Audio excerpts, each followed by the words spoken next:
Noodlers are waiting to see you. It's good to see you. How are you doing? I swear, you guys haven't changed at all. Oh. It was a reunion few thought possible. Yeah. It was so good to see you. How are you? Wonderful. I'm alive. A decade after their plane made an unimaginable emergency landing on the Hudson River. We're going to be in the Hudson. Passengers from Flight 1549 gathered beneath its wreckage yesterday. And it's good to be here with our old friend, isn't it? Yes. To greet the man widely credited with saving their lives, Captain Chesley Sullenberger. Good to see you. Good to see you. Their seat numbers, once a near-death sentence, now a badge of honor. 12F. 26D. 20C. 1C. What's it like being here today in the shadow of this plane? Thankful. Gratitude. Grateful always, every day. Appreciation for all these extra days we didn't think we would get. Just before the impact, it was so just awful because you thought, I'm counting down the very last seconds of my life. It all began 10 years ago to the day, January 15th, 2009. So, honored to be here, right where it all took place. Right here. It's a very vivid reminder to be here and to know that this is the place where it all had to happen. At 3:25 p.m., U.S. Airways Flight 1549 took off from New York's LaGuardia Airport, bound for Charlotte, North Carolina. Less than 3 minutes into the flight, the lives of all 155 people on board would be forever changed. This is Capt. 1539. It burst. We lost thrust on both engines, returning back towards LaGuardia. I was sitting right there, and it just started smelling a lot like gasoline. And a couple minutes after that, the pilot said, "You guys got to brace for a hard impact." And that's when everyone started, to be honest, saying prayers. And It was intense. It was sudden. Just 100 seconds after takeoff, we were suddenly confronted with this ultimate challenge of a lifetime. The A320 paralyzed after encountering a flock of geese, air traffic controllers jumping into action to find a quick landing site. Capt. 1529, we can get it for you. Do you want to try to land 1013? We're unable. We may end up in the Hudson. Too far to return to LaGuardia, controllers suggesting an emergency landing at nearby Teterboro Airport. Okay, which runway would you like at Teterboro? We're going to be in the Hudson. We had only a few minutes to decide where on the Earth's surface we should land. I had to make sure that happened to the best possible place, and it happened to be right here. The only place in our gliding distance that was long enough, smooth enough, wide enough even to attempt landing a large jet airliner. This was your landing strip. We made a runway out of a river.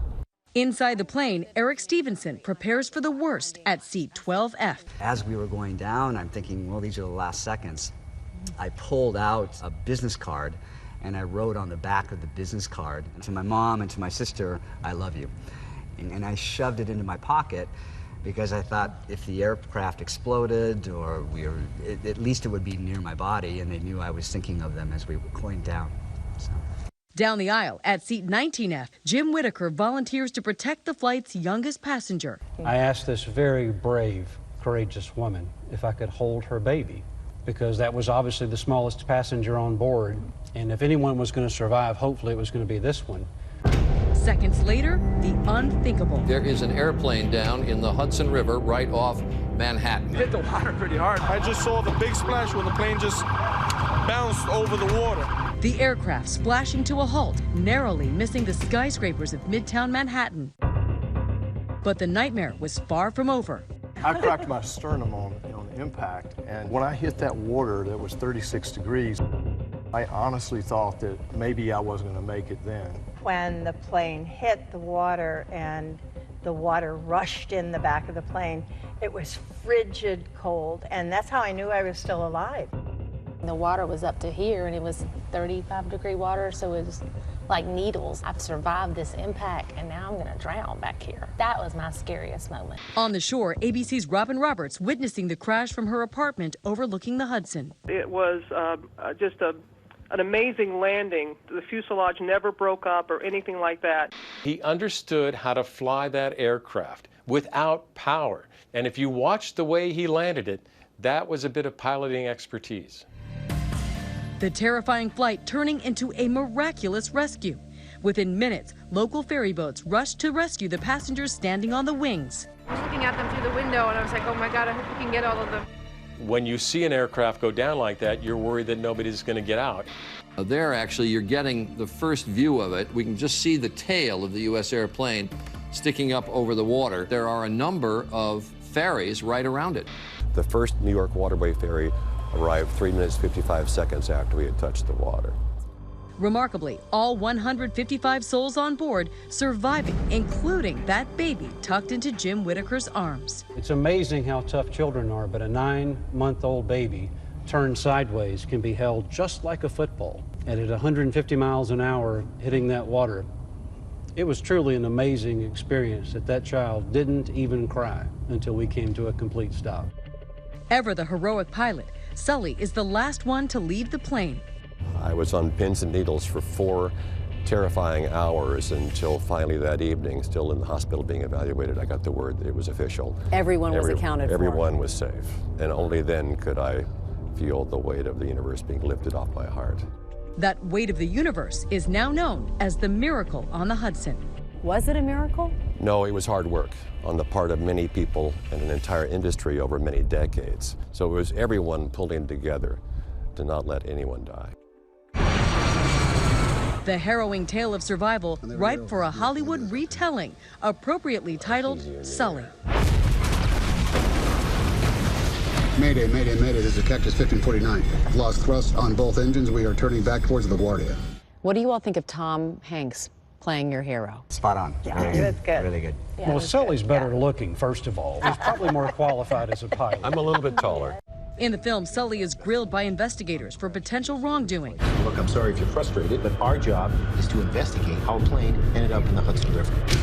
But in reality, the NTSB investigation heaped praise on Sully and his co-pilot, Jeff Skiles, for saving the lives of everyone on board. In the movie, it looked like they were second-guessing him, and they were to a degree. But he came out with flying colors, and what he did was exactly the right thing.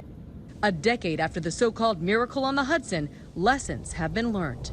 The airplanes that are being built today are being built to a higher standard to be able to withstand the impact of birds on the blades or on the fuselage itself. But it's always going to be a problem of having birds running into airplanes. That is not going to go away. I think the aviation industry has learned that automation can save lives, can make this industry safer, but when something bad happens, if the automation fails, nothing like having an amazing pilot in the cockpit who can fly an aircraft and bring it down safely. With the passage of time, I have even greater appreciation for how much went right and how much we accomplished that day. I think everyone involved, this group of strangers, were able to rise to the occasion to face this sudden, unanticipated challenge, make it their mission in life to see that everyone was saved. Surviving against the odds, the passengers of Flight 1549 all have the same message for their hero. Thank you for saving our lives. Thank you. Thank you. Forever. Thank you for eternity. All of us are thankful, of course. You simply served and did what was asked of you. I think we all did our jobs. Certainly my crew, our first officer, Jeff Skiles, our flight attendants, Donna Dent, Doreen Welsh, and Sheila Dale, New York Waterway, whose vessels pulled us from the frigid Hudson, and all the first responders of New York and New Jersey. And Sully, if the same thing or a similar thing happened today, would the outcome necessarily be the same? And could you do it again? Wasn't once enough?